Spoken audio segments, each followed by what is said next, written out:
जैन बिस्तर पर सोने के लिए लेटा है। कैमरा आहिस्ता आहिस्ता बिस्तर के नीचे की तरफ जाता है, खाली। जैन आंखें बंद कर लेता है। कुछ बिस्तरों के नीचे कुछ नहीं होता, लेकिन कुछ रातें मुख्तलिफ होती हैं। अचानक बिस्तर थोड़ा हिलता है। जैन आंखें खोलता है, डरता है।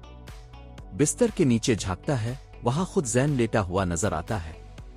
दोनों की आंखें चार हो जाती हैं। नीचे वाला जैन आहिस्ता आहिस्ता मुस्कुराता है।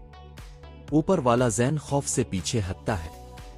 बिस्तर के नीचे से हाथ बाहर आता है और जैन को पकड़ लेता है। कैमरा बिस्तर दिखाता है, अब ऊपर बिस्तर खाली है। नीचे बिस्तर के अंदर ऊपर वाला जैन कैद नजर आता है, खौफजदा चेहरे के साथ। नीचे वाला जैन अब ऊपर आकर सुकून से लेट जाता है। कुछ रातें तुम्हारा बिस्तर तुम्हें बदल देता है।